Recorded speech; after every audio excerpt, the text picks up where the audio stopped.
So, y'all remember when Chet Holmgren versus Victor Wembanyama was the conversation that was being had during the start of the season? Well, I don't think this is really a debate anymore. Chet Holmgren is better than Victor Wembanyama right now, and there's a lot of reasons why. We could argue about the teams and stuff because obviously the Thunder are by far better than the Spurs, but Chet as a player has developed a lot better than people thought. Now, I know Chet isn't technically a rookie, but he's kind of in that weird Ben Simmons situation where he got injured his first year and he didn't play at all. Well, something that I remember from that year when Ben Simmons ended up winning the Rookie of the Year was, oh, Donovan Mitchell was better and technically he's an actual rookie. He should have won the award. And I think in this year's Rookie of the Year conversation, we're going to see something similar with Chet Holmgren and Victor Wembanyama. But the difference is even though Chet is technically the second-year rookie, I believe he's going to deserve it over Wembanyama. This season, it's no debate. Chet has been better than Wemby in every single way. You might look at their stats and say, oh, they're pretty similar. But if you look at the efficiency, Chet is by far better than Wemby. Now, I know some of you Spurs fans / Wemby fans are probably going to be like, oh, this isn't fair.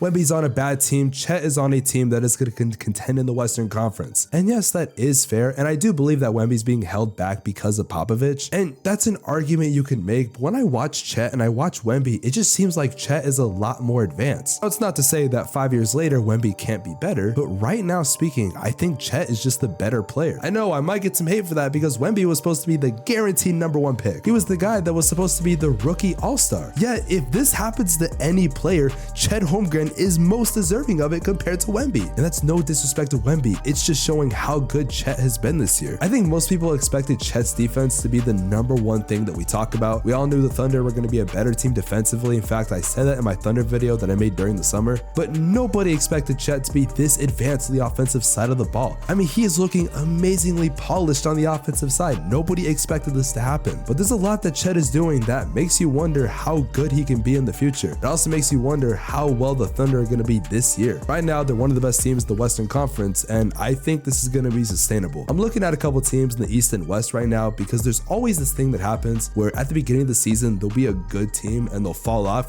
during the year. Now, this could be to injuries or just the fact that maybe they're fraudulent. A perfect example is the Utah Jazz. I believe it was last season. There was a period where the Utah Jazz were like the first or second or third seed throughout majority of the time, but then they fell off late in the season because they were never supposed to be that good. Now, the Thunder, I don't think they're that. In fact, I think the Thunder are meant to be one of the best teams in the Western Conference. They've nailed their rebuild. They've done amazing on every single aspect, and Chet Holmgren has definitely been one of the reasons why they've been able to do that. Now, when I watch Chet Holmgren on the offensive side, I'm very impressed with what I see. He's great at the pick and roll. He is a fantastic shooter, and like I said earlier, he's very efficient. Now, his shooting stats are something that honestly I was not expecting to see. But this man is damn near a 50-40-90 shooter. If you guys didn't know, not a whole lot of players in the NBA have done that. Only 11 players before in his season have shot 50% from the field, 40% from 3, and over 90% from the free throw line. If this man was shooting 2% better from the free throw line, he'd be in that club. Now, do I think this is going to happen throughout the whole season? I don't know. It's a very hard thing to do, and no wonder only 11 people in NBA history have done it. I mean, it's a very exclusive club. It's not easy to get into. But imagine if Chet Holmgren in his rookie season does something that is very rare to do. Now listen, every rookie, and I feel like this is for every award that's important, like the MVP, stuff like that, but I feel like every rookie needs to have that very significant game that shows, hey, I deserve this award and I deserve to be here. And with Chet, you have one of two games you can pick as of right now. By the way, we're 15 games into the season. The first one you can pick is against the Warriors, where this man had one hell of a game. Chet versus the Warriors would have 36, 10, and 5, but yet it is what he did during the end that made it so special. Giddy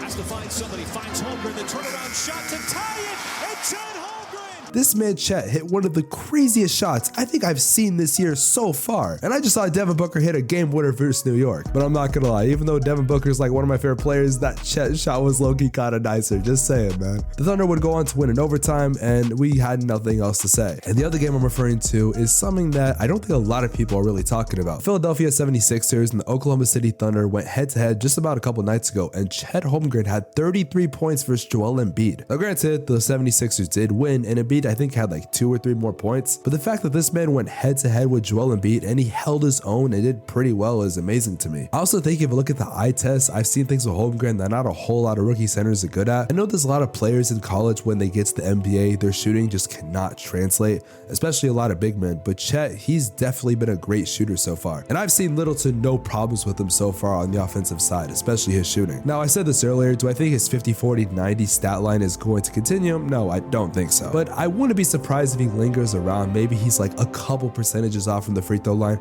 and maybe like 1% away, you know, from the 3-point line, and now he's no longer the 50-40-90. But if he does maintain these shooting stats, oh my god. Also, is it crazy if I say Chet could actually be an all-star as a rookie? I mean, I'm sure he'll get the voting, but also I definitely think he deserves it. He's been one of the best centers in the Western Conference. There's not that many players in the West that play center that I think have been better than Chet this season. Also, let's not act like there isn't a reason why last season Oklahoma City wasn't number 14 in defensive rating, but this year they're number 7. It probably has to do with the fact that Chet Holmgren has been the biggest part of their defense. Chet's shot blocking, that's obviously been pretty good this season. I feel like he's matched up versus a lot of people pretty well. Chet has been one hell of a defensive player throughout the year. Now, I do think as time goes on, he's going to improve with that. I do think, you know, there's some things he could work on a little bit, but again, it's his rookie season, and the fact he's playing this well in just his rookie season is still pretty impressive to me. Now, I know I talked about Oklahoma City and their defense being number 7 when it comes to defensive ranking, which that is impressive, believe me. But I think what's even crazier to me is that OKC's offense is number 4 in the league right now in offensive rating. The OKC have a top 5 offense and a top 10 defense. I don't think anybody saw that coming. Trust me, even the Thunder fans that I know, the very few that I know, I don't think anyone thought this was going to happen. Now, don't get me wrong, is Chet the only reason why OKC's offense is number damn near 5 in the league? No, but he's a very big part of it. And overall, I think Chet has impacted this team in ways that not many people thought. It is very rare that we see a rookie make an absolute impact on a team right when he joins, and I do think Chet has been the key difference from last year and this year. I know other guys have developed, like J-Dub, he's done his thing just like last year. Shai Gilgeous-Alexander is possibly going to be an MVP candidate, so honestly, this whole team is looking great. Now, I do want to see how the rest of this season goes because I want to see if Chet can sustain this, because at this point, are we even just talking about rookie of the year? I mean, we're talking all-stars. We're talking about this guy being the number 2 option on his team that could be making the playoffs, and not just a team making the playoffs. Like last year, they almost made the playoffs via the play-in. No, this year they are contenders, ladies and gentlemen. The Oklahoma City Thunder are a team we need to take seriously. Now, I know people might start mistaking me for an OKC Thunder fan because one of my next videos is probably going to be about the entire Thunder as a whole. But yeah, the OKC Thunder have been amazing to watch, man, and Chet has obviously been one of the reasons why. Now, I know I kind of started off this video by saying, oh, Chet is better than Wemby, but the unfortunate reality is I feel like these two guys are going to kind of be lingering next to each other for years to come. A lot of people are going to try to start a rivalry, be like, oh, Chet's better, no, Wemby's better. You know, these like cult-like fan bases are going to try to go at each other. Look, these two are the future of the NBA, especially for big men, and they're always going to go out when they play. I mean, genuinely, I don't think these guys like each other, and I think that's fair to say. But right now, Chet is leading this rivalry, but we've seen the great ones like Magic and Bird, and we all know they're eventually going to face off versus each other one day in a very impactful matchup. The point is, I think Chet and Wemby is going to be a rivalry for the future that I honestly cannot wait to see. Gentlemen, if you have not already, make sure you guys leave a like on this video and subscribe to the channel. There's also going to be a video on the screen right here about Chet's teammate who has been in a lot of shit lately. Yo, Sprite Cranberry is so fucking good, boys. I'm not gonna lie, this shit is good. It's good every single year.